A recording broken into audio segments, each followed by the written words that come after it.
What's up, you filthy flapjacks? My name is Wes, and you're listening to the Ear Coffee Podcast.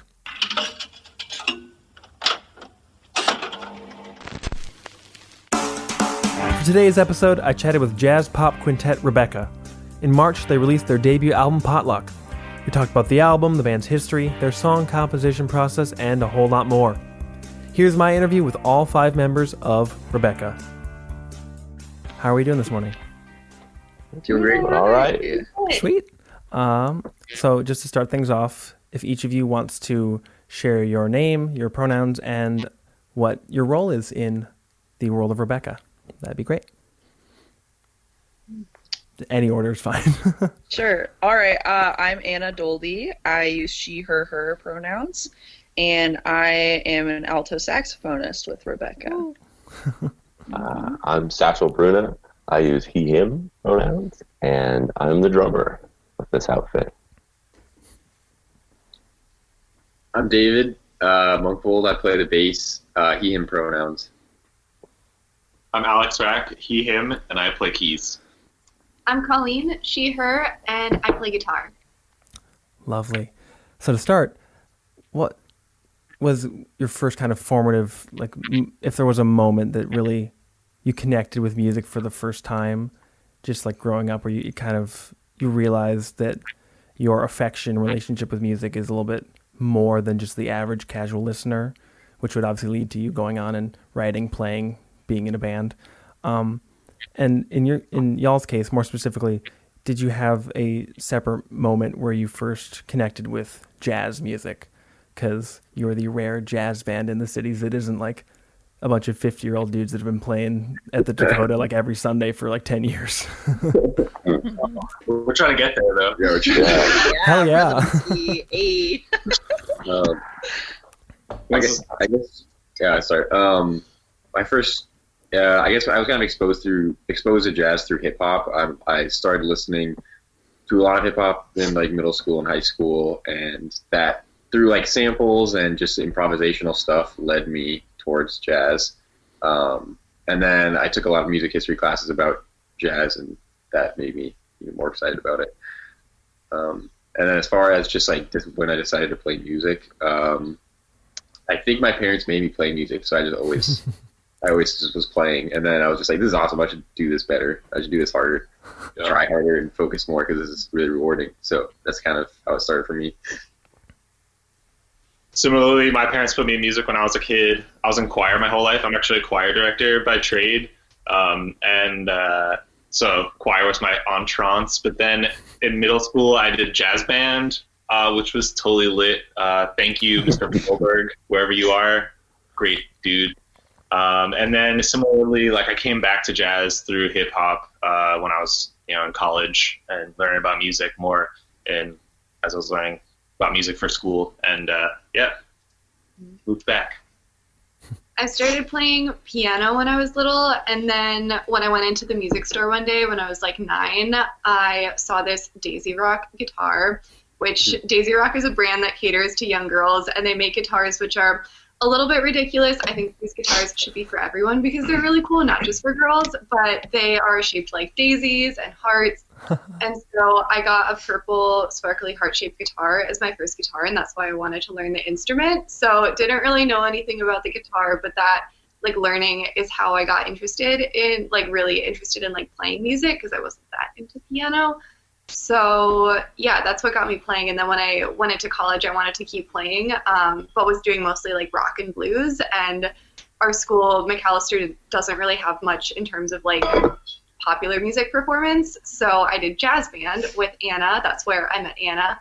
And so that's kind of how I started getting into jazz, and then discovered cool stuff like Hiatus Coyote and Snarky Puppy that got me more excited about kind of modern jazz arranging, and kind of inspired me to start like writing more and arranging more jazz stuff.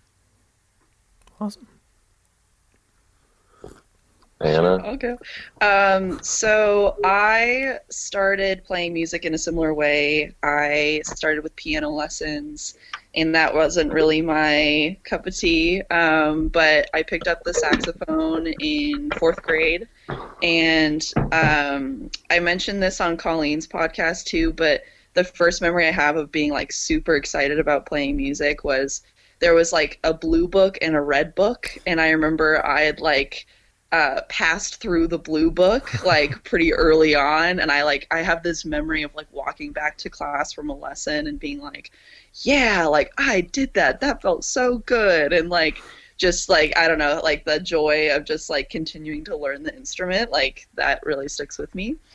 For the jazz piece, I've been playing jazz since fifth grade in jazz bands. So it had been like 11 years of me playing in jazz bands. And Seattle has a lot of really high level middle school and high school jazz bands. And so I was fortunate enough to do private lessons as well as like national travel for playing jazz music. And then after high school, just kind of went a different route of kind of exploring my own voice as a musician and not wanting to necessarily play in a certain way that I was needed for like a high school jazz band. So after high school, just kind of exploring that more. So for me, similarly in various facets, I grew up with a very musical father who got me into that world at a very young age. And then moving to Iowa, I started taking piano lessons in late elementary school, and then picked up drums in fifth grade, and then did jazz drumming through middle school and high school. And shout out David Monkfold and I were in a band together when we were in middle school. Index. And so, right. And so, yeah, I've been in the jazz world with drums for a decade or more in a certain sense. And then my jazz history would come from a lot of just like learning a lot about jazz drumming and jazz drummers just through the various facets of like my father, like my drum teacher through high school. And so it's been a kind of encompassing thing in that way. Yeah. So obviously, Colleen and Anna met at McAllister and kind of started collaborating there, but how did all five of you take those separate strains and separate threads of jazz and background to decide to form Rabeca? Like how did you come together, and what prompted you, like what made you want to like say, let's form a jazz band, let's make this happen? Yes, so we have parties at our house where people can play music or perform however they want. We call them cabarets. We actually haven't had one in a while, but kind of not the time. But we had one not this past January, but the one before, and everybody but me played together. Colleen and I had been dating, and because you asked me to play something. Originally, Alex was just like, oh, you should play something at the cabaret. And I was like, okay, but I don't want to do something alone. So I asked Anna to play with me at the cabaret. And we were both into it, but we wanted to have a full band. Because Anna and we at McAllister had talked for like years about starting our own kind of like jazz-ish project. mm-hmm. So we were like, we're down to perform at the cabaret with one full band, but we don't really know any like drummers or bassists right now. But then Alex was just like, oh, at the time Satchel was also living in this house with Alex and David. So Alex was like, oh, my roommates play bass and drums. Like they can be in your band. So it was the four of us at first. And so we got together and played 2 songs for that cabaret. And I truly remember like going into it being like, well, this is a random like one-off, but fun. Like this will be good. And then we're like a year and a half out now, which is kind of sweet. But. Yeah, we played at the cabaret, and everyone was super hype about it. Like 2 songs, a lot of positive feedback. Yeah, we were just like every time, and we're like, we should do this again. Yeah, it was maybe like 10 minutes of music. Yeah. And then I felt left out, and so it was tacked on. Yeah, that's all it takes, just 10 minutes. So following with that, how did you start, I guess, coming up with the songs? Because obviously with jazz and just some of like the way y'all perform and stuff is just very improvisational, duh. But is there kind of like a mixture of like the compositional elements where it's just like, hey, I came up with this part and I want to like, let's flesh this out? Or are there some songs that have come a lot more from improvisation? Like it's a mixture of the composition versus just like the pure improv? Because obviously there's always going to be improv. There's never not going to be, but sometimes it's just like, oh, just we're jamming and a song comes out of it. Sometimes someone comes up with something and that's kind of the root, I guess. So talk a little bit about how you started composing and putting together the songs that would end up on your 2 releases. Mostly one, but still, we'll talk about the other one too. I guess, yeah, it's kind of a mixture of jamming and people coming in with their own ideas. I feel like we write pretty collaboratively. At the beginning, I think we had a little bit more structure to it just because we didn't really know each other as a group and we hadn't really been all playing together. So I came up with a demo for the first song that we played as Rabeca was In Another Spice Time, which the name got changed because it was originally In Another Lifetime. But then once we went down this food path, we were like, we have to change it because it has to be food themed. So it became In Another Spice Time. But that was just something that like I wrote a little demo, just like a guitar part for it, and then sent it to, I think I sent it to you, David, first. And I didn't even know you really at that point. I was like, what's he going to think of me? Like, I was so nervous sending that because I hadn't met you. And I was like, I hope this is good. So that was our first song. And then, yeah, I feel like it's just taking little snippets of people's ideas and then kind of jamming on it. Yeah. Some of the songs, sometimes we perform, we just plan on improvising completely. Sometimes, I mean, we have the songs, obviously, and then a lot of improvisational breaks within the structure. And we are like experimenting with, or we've been before, to stop practicing. We were talking a lot about just exploring new ways to compose on the go and kind of mix up the way that we structure how we play, because we all like the improvisational aspects and want to kind of encourage those while staying within some sort of like larger system so that we can all be on the same page and stuff. Which I think has been go for it. Okay, word. And it's been figuring that dynamic of like I know, especially in my case, I'm a little chaotically like we're just gonna play and we're just gonna like improvise. And so over the course of the year and a half, we found good middle ground in all of that. Like, there's like, here's where structure is really, really good. And here's where like we can let ourselves have those like breathing moments of coming in together and coming out together in that sense. Yeah, and I think improvisation has really created the space for us to come together as a band the most. Like, I think compositionally, like, we'll make space always for solos and things, but I think since the beginning we were like, well, we need to like fill more space, so like let's just like throw in a jam. And like I think through that process and like really prioritizing jamming, so usually like for a lot of practices we're starting with a jam that's like completely improvised. I think it makes it so we just have a really good sense of each other's musicality and the ways that we play, and kind of making space for each other to, you know, have a solo moment or, you know, emphasize certain instruments. So I think really it's just like made us a stronger band by just like having that jam. And also it's just like super fun, and we like doing it all the time because it's super fun, you know, like it's not necessarily about like a goal, it's about just having fun too. Yeah. So yeah, that trust is super important, especially when you're recording it and like, oh, this is going to be on tape. Lightning in a bottle. Yeah, hell yeah. And that's part of it too, is there was a jam on the album that we just did on the fly. We never repeated again. Like, you know what I mean? Just that's I think kind of the spirit of Rebecca's like, well, I forgot we did that, but it sounded sounds good. Put it on there. Yeah. It took about 6 months to kind of like before you started like really solidifying, and then there was you recorded the Louis' birthday party live album party thing in that July without Anna. And then four out of the 7 songs reappeared on Potluck, albeit in modified, like re-recorded forms, obviously.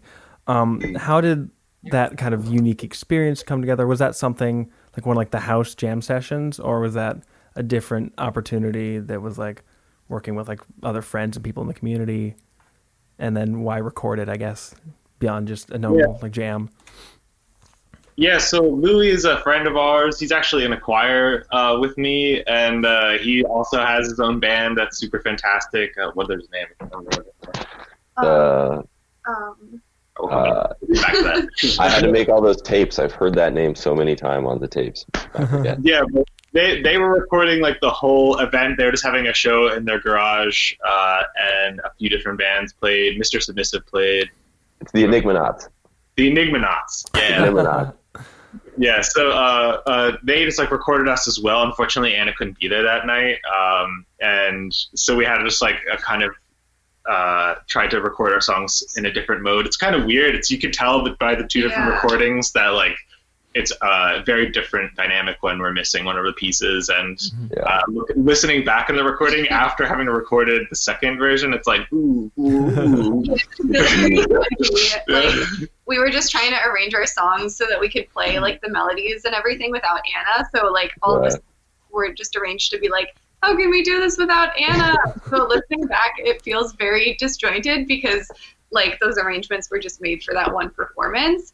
And like I don't know what happened with the recording too, but it was like pitched down a half step. So like also there's like our banter, like you can hear it talking. I thought that was like a mixing thing where like we're hiding the banter and then the music will speak for itself. But no, it's incredible. I love listening back to it when I was doing it because just as we play things, we have our structures that we go through, and then as we have shows, those sort of change. And so like listening back to a certain moment of like a certain amount of 40 minutes, toned down without Anna that we kind of forgot, and just over the course of the year and a half is really exciting for me because it's recording that live experience of just those 40 minutes and shows just where we were at that time and how time capsule. It's a little time capsule. It was, since it was recorded, what prompted the decision to actually like release it just even on like as like a Bandcamp only thing the next January, just kind of like more like a fun tidbit, so and just like an online kind of archive almost beyond just like your own hard drives? My thing with it is I have a lot of background with the live music archival world through just my father's love of the Grateful Dead and my own. And so in that respect, it's like we have, shout out, right? We have this thing of, I was like, we have the recordings, and, so I got this tape deck of my parents, and I was like, I'm just going to make a bunch of tapes. We're going to put it out on the internet. Why not? It's, it's a good little thing. And also for being like, hi, we're Rabeca. We'd like to play your thing. We have this little recording. Exactly. It's a little bit of press too in that respect. For a second, I thought you said that your dad was in the Grateful Dead, and like my heart stopped for a second. I was like, I'm not even a Dead fan, but oh my god. Local celebrity. Totally believe it. You're like, oh, my dad was the Grateful Dead. I'd be like, oh, totally. Nice. Yeah, that's right. And the love of or being in it, that makes either way makes sense for what you were saying. It's just very different. I could have been tricked my whole life. You should just start telling that lie. It's like part of the stage banter. That's how Rabeca becomes famous, is we pretend we're kids of the Grateful Dead. Can I have a self-indulgent, honest moment of something I remember as a child? Sure. There's this little glass, like this little like painted cup, like vase that has like Jerry Garcia's face on it. And so when I was like 5, my dad has had these big old 80s rim glasses and big old long hair and a big old beard. And so I swear to God that I just saw his face and was like, oh, it's like a picture of my dad. Which shows, I guess, how blurred those lines get for me at a really young age. And it's not just playing into the hippie stereotype. Is it a Hannah Montana moment? Yeah. Just hiding his identity, trying to have his normal Just life. puts on a single wig and completely different. Miley Cyrus. No, No, you're Hannah Montana. they're all the same. Moving on. At some future show, you have to like cover a Dead song and be like, yeah, my dad wrote this, and just not explain it. Just screw with people and see if anyone picks up on it. That would be casting too much on the other 4 members of the band. fair. That's so funny. This is sort of going like about a month back from the release of the Louis' birthday party thing, but Colleen and Anna, you did Butter with the McAllister Jazz Band, which is just like a random cool thing for just like any college jazz band or alumni to get to do. Talk a little bit about how that came to be and what it was like, I guess, converting that into like a full ensemble thing versus just the quintet of Rabeca, because that's a totally different sound. Yeah, so at McAllister, we were in the McAllister Jazz Band under the direction of Joan Griffith, who has just been a huge advocate for me and Colleen as we've been navigating pursuing music, both in college and then also outside of college. And so she knew, especially that Colleen had a background in doing big band music. She had written a couple big band pieces that were amazing for the McAllister Jazz Band when she was in it with me. And I had said that I had a background in it from high school. I wrote a couple big band songs in high school, but didn't do it in college. And so she approached us with an opportunity to work with the McAllister Jazz Band and to also have Rabeca as the larger ensemble play. So Colleen and I just worked to adapt Butter to a big band, and it was really fun because, you know, we kept the original melodies for the most part, but then also added like a completely different end section that didn't really like, it didn't look like the original song at all, but it was a cool thing to explore. And then yeah, we performed it with them, and then Rabeca also performed. So really, I just see it as just a huge thanks to Joan Griffith, who again has just been so supportive and gives us opportunities to connect with folks and you know, create more music. So pretty cool. Mm-hmm. Yeah. Yeah, Joan was the best. She was, like Anna said, the director of our jazz band, and she was also my guitar teacher, because Joan plays guitar and bass and literally every string instrument and is so cool, and like I want to be like her when I grow up because she was so awesome. But in our guitar lessons that I have with Joan, she encouraged me a lot to write, and she, because that was something that I started getting excited about when I was in college and taking lessons with Joan, was like writing more jazz music, but I hadn't really done that before. And so during our lessons, like Joan would just be like, okay, I would come in with a song that I really liked, like, you know, this Snarky Puppy song or whatever, and she'd be like, okay, by next week you have to like write down the form of the song for me, and then the next week you have to write something inspired by it. And so that's how I got started, like writing big band music, was because I would just tell Joan, like, I want to do this, but I don't know how. And she would just be like, okay, then do it. Like, I'm ready to do it. So I'm super glad that she, you know, gave me that push. Like, she has been so awesome for both Anna and I in jazz band, like really lifting us up. And, you know I've been like shy about like taking opportunities and taking up space like in music in general. So Joan was definitely someone who pushed me to do that and showed me that like I can do that. So very grateful to her and happy that like Rabeca could do stuff with her, because it feels really like full circle. Yeah. I think more local bands should just do full big band collaborations, even if they're not a jazz band, because that's just such a cool thing that anyone could ever get to do. Yeah. But so moving on to Potluck, that's the March album that y'all put out. And I think there's one tape left. So someone, if anyone hears this and it's still there, go buy it right now. I have 2 physical tapes sitting right there. And you're right. I have to mail one off. Okay, Thank good. Either you're lying or Bandcamp's lying. Bandcamp is right. I need to mail it off. I think it's Ruth. Ruth is going to get it soon. As soon as I can. My friend yeah. Ruth, baby. Yeah. It's coming. It's coming. Don't worry. Shout out to So many Ruth. shirts. There's so many shirts. Get shirts. Get your So shirts. Get shirts. many. Okay. They look dope. Yeah, cool. We'll do a midsection merch plug instead of an end cap or something. That's fine. So as I mentioned before, 4 of the 7 songs from Louis' birthday party ended up re-recorded for Potluck. So how did you decide which songs, which jams to either re-record, to flesh out, or what new things you're like, we've been working on this one lately, let's solidify this and then put it on the album? Like, I guess, what was the track selection? Like how you could picked which songs you wanted to double down on, really dive in and perfect, or not, well, not perfect, but like really confidently get it on the album, because you're like, we're feeling good about this one. We want people to be able to hear this one. Yeah, a little bit about that. I think the three from Louis' birthday party that didn't be on the potluck were actually all jams. So we were just like didn't remember them, or like it was a one-time thing. Yeah. And Memory's then we were just important.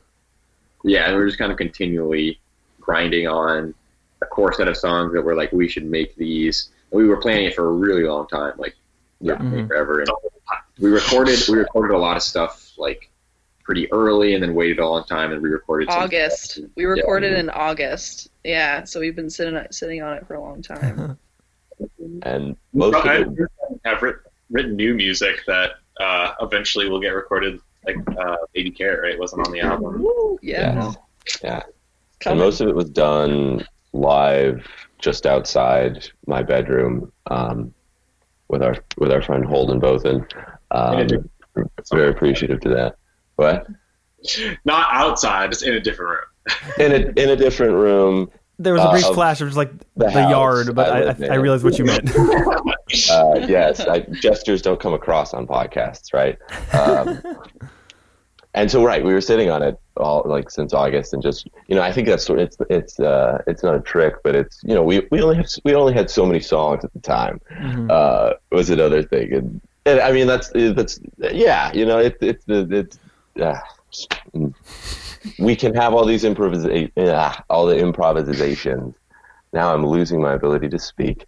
But the structured songs with the titles outside of just us jamming only amounted to so much in a way of when we were putting them to record, that we thought a lot on what should go.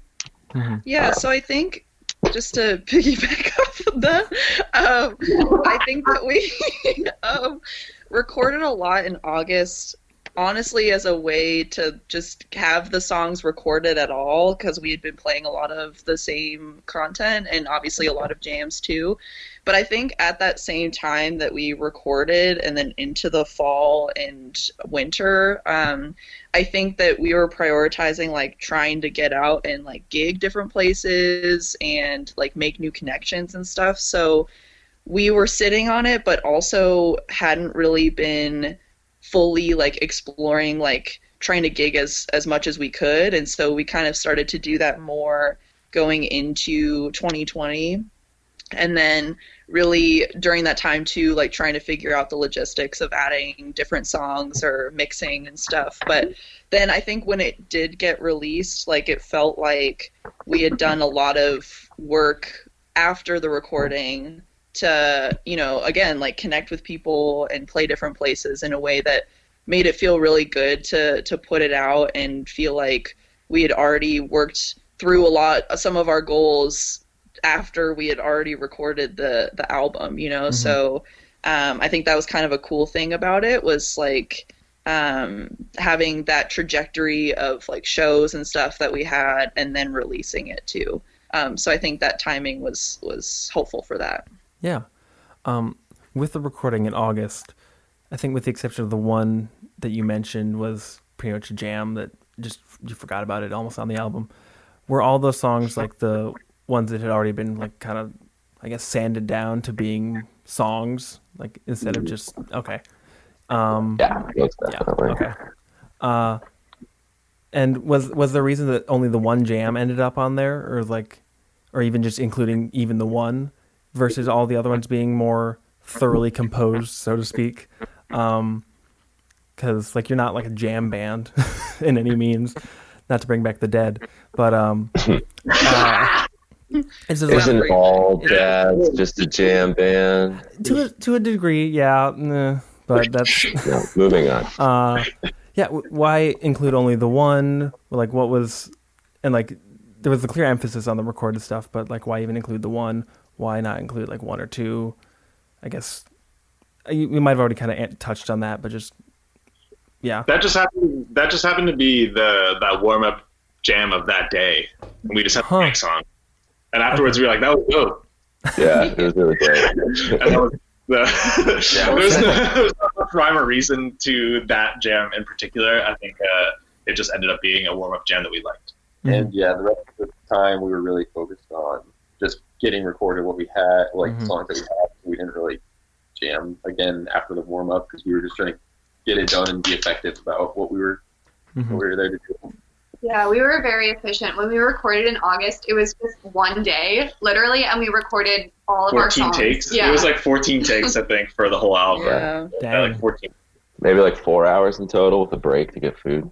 Yeah. That's not bad. And I Wow. think that's part of it too, is like it really wasn't about like having it have to be like exactly like perfect, like on the nose. Like it was the way that we play and the way that we want to show up, which is like often in a way like jamming and like not fully like needing it to be like all structured and all like really I don't know what I'm saying. Basically, That was great. That was great. yeah, I feel like what I mean is like we had structure and it matters to have that structure, but at the same time, like the limited takes, it was really just about us being authentic in the way that we play live. And I think that is the piece that we care about the most, is playing live. And so if this is an indication of what we do live, like we want to encourage people to come see us live because that's where we get the most joy too. Yes. That's very jazz of you, given how many they're like jazz live albums and like triple disc, like side take, alternate take, like releases we see every single year. That's very fitting. Right. I love that. There's also the aspect of coordinating schedules between 5-6 people. Yeah, So, I would imagine. Even just for gigging. Getting the mixing done, it was like, oh my god, we can't ever see each other. that took all the month between August and when we released it. Yeah, that's why Yeah. like August to February to actually get all 5 of us in the same room to Seriously. takes. So, take a while. Yeah. It's hard to budget for some time. I bet. My last question about the album, really specifically about it, is just about the kind of the food theme of the naming. Is that something that was kind of collectively decided after, when you're just like, we need to name these songs that we've been playing, kind of been working down, or was that even like something that I guess whoever, like when you were composing them and really like solidifying them, that was in mind, like, let's call this one Butter, let's call this one in another, I mean, Lifetime became Spice Time and so on, but was that the food angle that is so thoroughly a part of Rabeca's lore almost, was that something that kind of came after the fact, after recording in August, or was that something that's always kind of been a part of the ethos, the approach that the 5 of you take to naming and coming up with the songs? The food names started pretty early. Like I said, In Another Lifetime was the first song that we wrote, but then the second one, which was the second song that we performed at the cabaret, was Butter. Mm-hmm. And Butter from the beginning was its name because Anna first showed me the riff for Butter. This was like months before Rabeca became a band. The two of us were jamming, and Anna showed me this really cool riff. And, we kind of kept it in our back pocket, and that originally turned into Butter.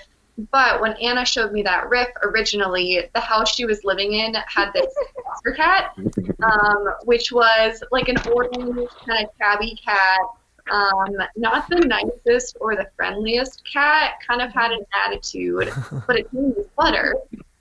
And so that inspired, that I feel like we talk about this at gigs a lot. You should do that. Yeah. I just remember, I have a memory of you in my really crappy summer house, Colleen, that I was living in for 3 months before moving to Minneapolis. And we were trying to play, and Butter was just running around and almost threatening us, just very menacing cat. And like Butter was known to like just stare at you and like kind of have his claws out, and like, man, we tried so hard to love that cat. It was just a battle right there. So I feel like that started the name off of Butter. But like for most people, and also the single art, I think, is just a thing of butter. So like, that gets lost a little bit. Our third song was "A Lot of Things Are Edible If You Only Eat One." Oh, I remember how that name started. We were talking about, so one of my favorite snack foods is the Cheetos white cheddar puffs. They're great. They're like puffy cheese puffs. Amazing. Plugging them. You want to sponsor us, Cheetos? We're down.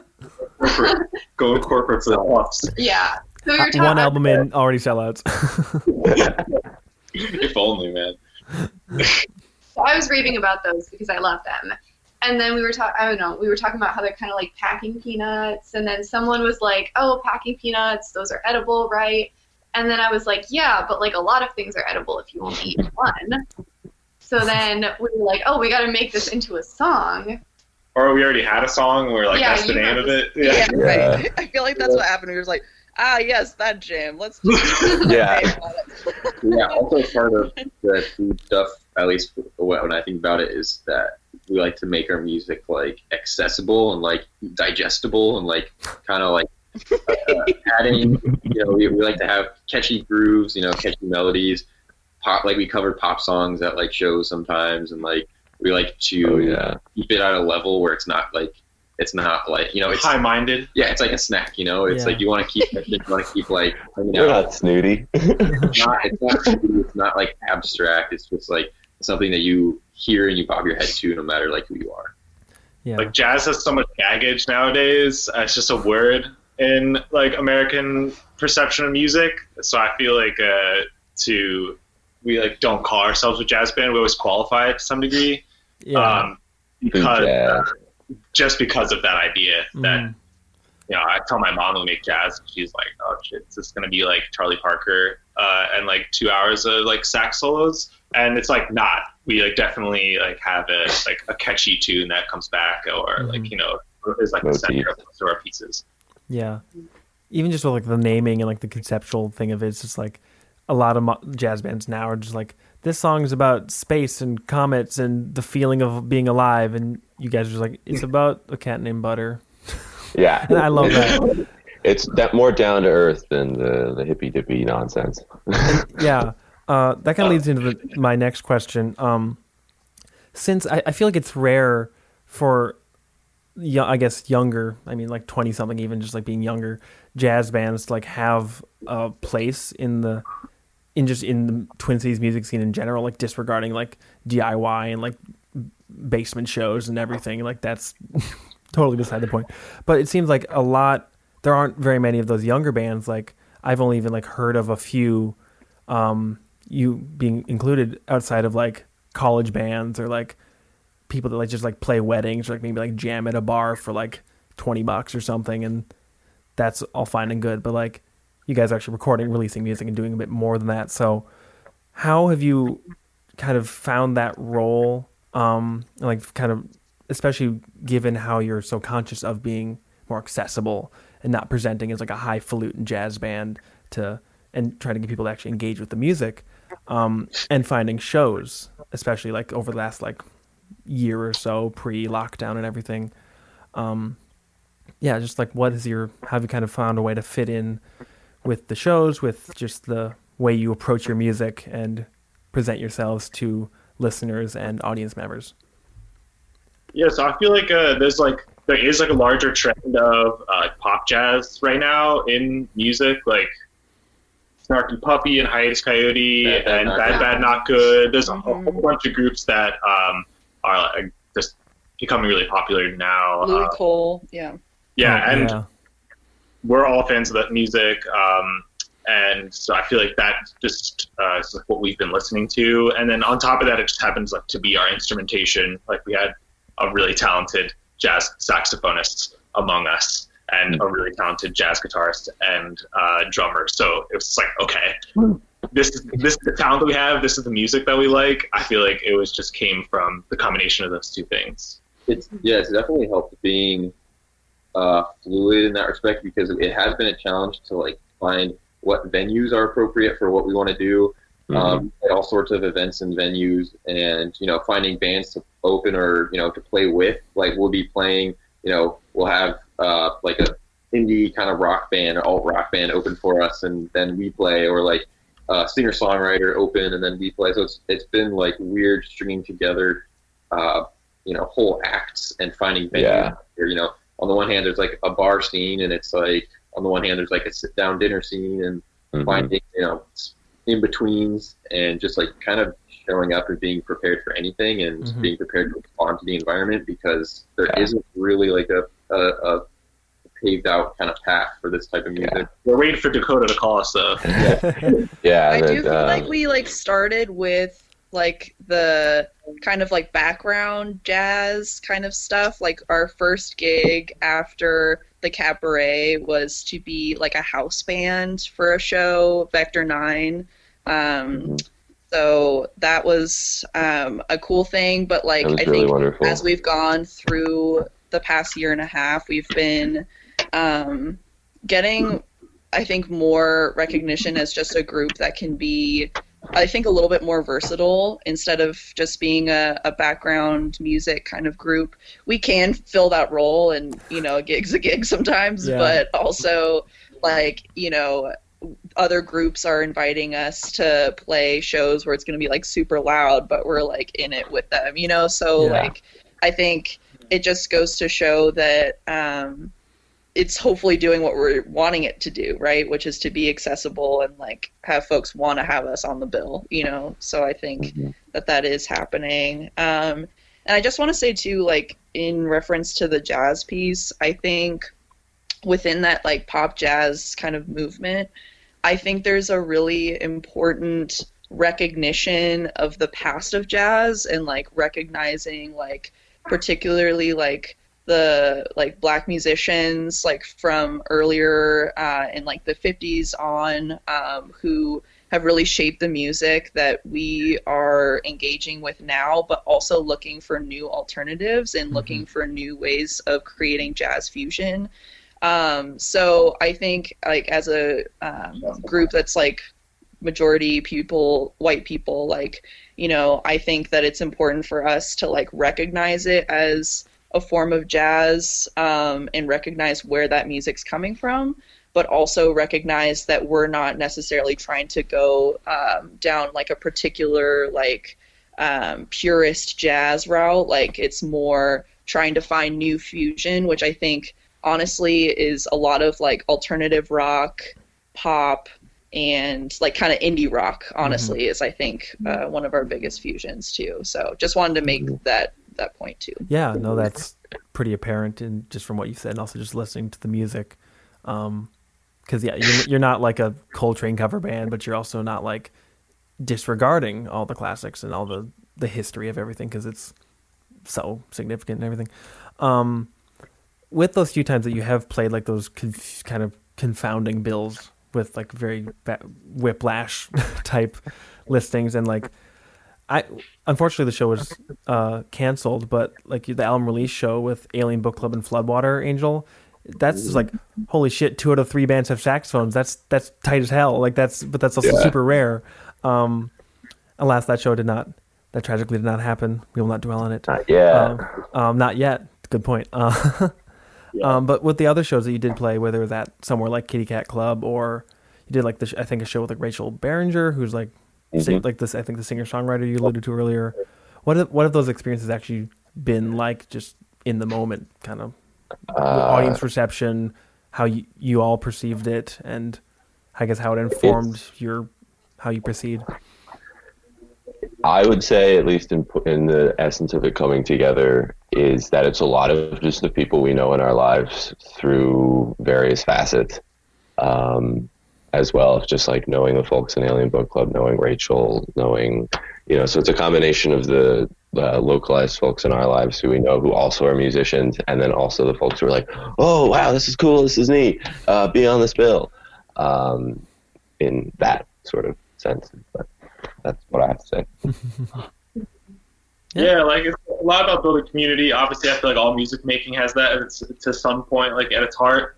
And it's really fun to work with people that I've never met before, but maybe other bandmates do know personally. It's lovely to make those connections. I feel like the spectrum of like audience feel at a concert has been pretty wide, from like a fairly subdued kind of fair to like people dancing to all of our songs, and like everything in between. And I love that spectrum, and I love the different feelings and the different performances. Personally, I love it more when everyone's dancing, and those have been the most fun concerts for me. I think that Kitty Cat Club was a lot like that.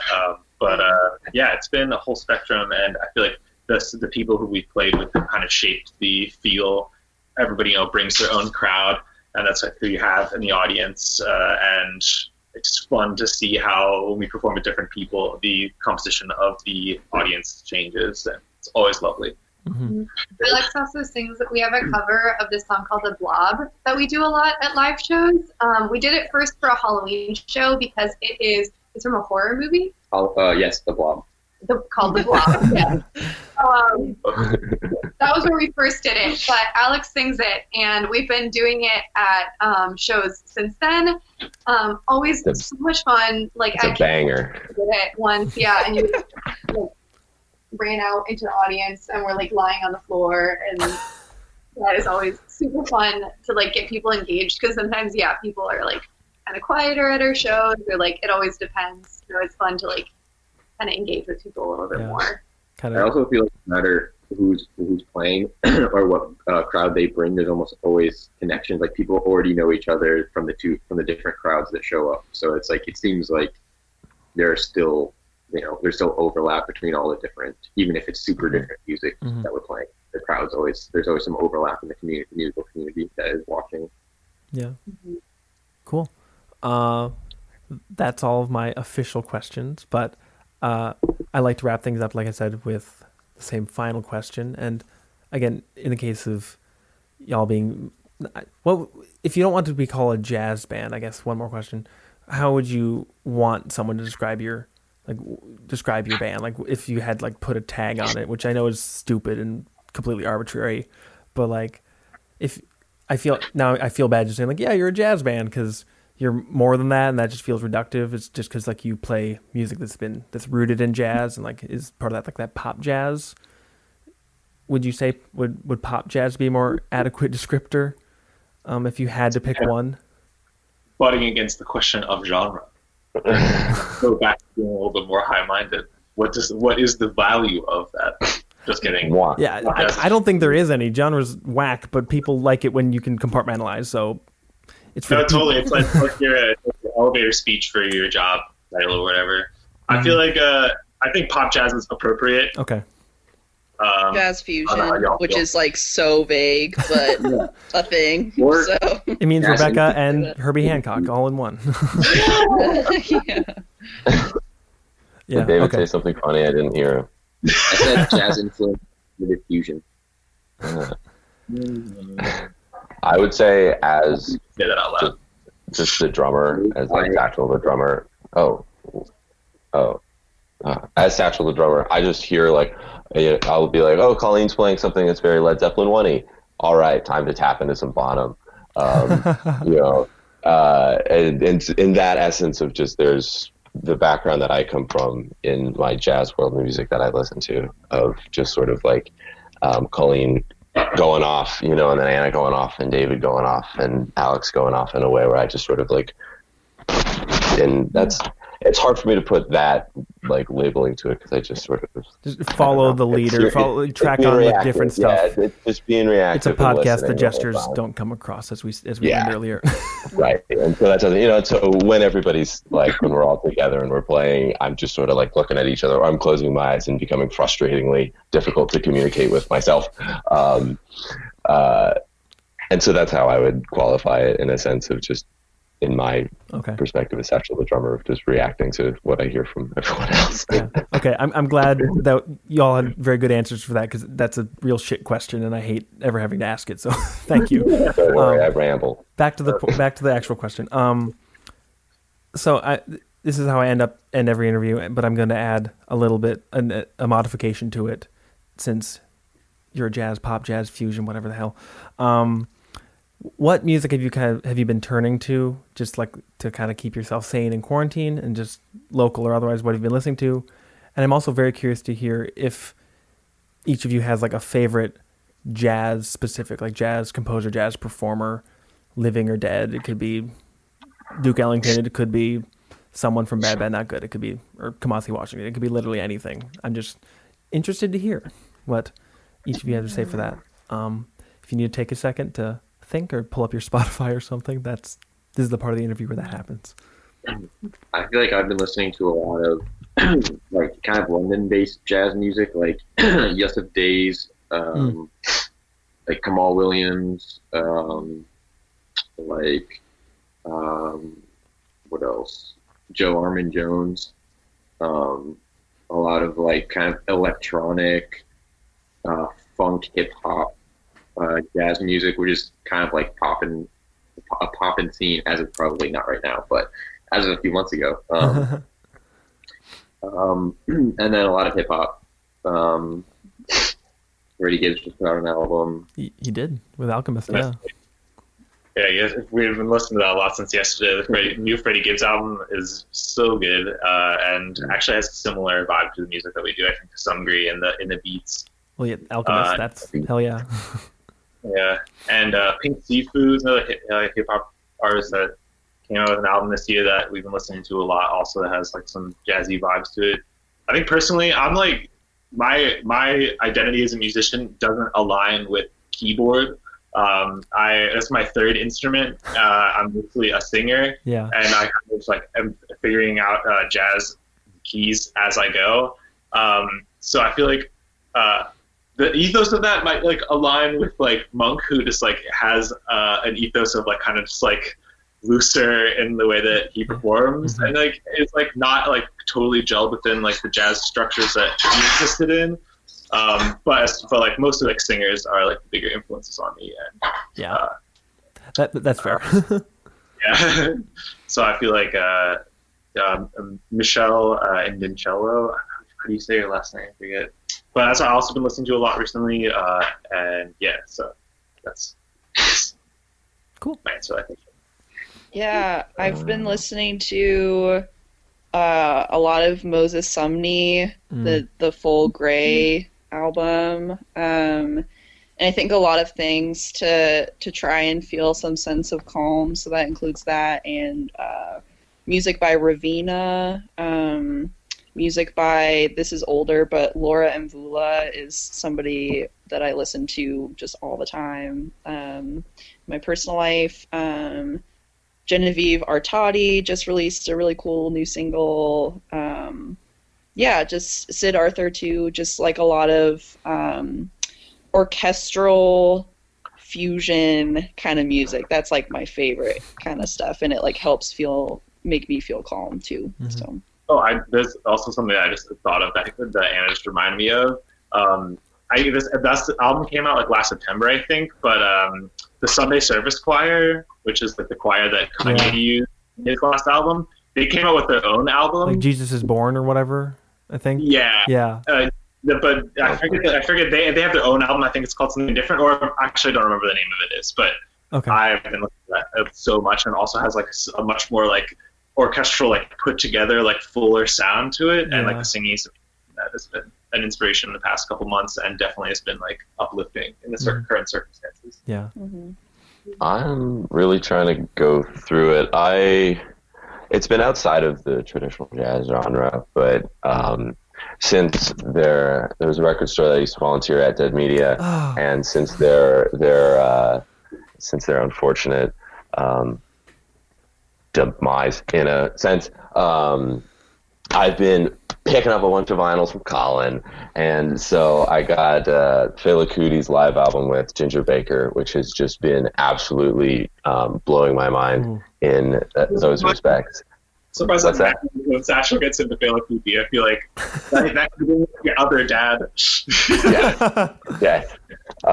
And I come to things late sometimes. I come from things in a family rooted in music that is 50, 60 years old in a sense, and so I slowly get to other parts of it over my life in facets. So like listening to Ginger Baker and Tony Allen and Taylor Kuti and all the others in that one has been really, really, really kick-ass and wild to experience that. Also, Tony Allen and Ginger Baker died very recently. Yeah.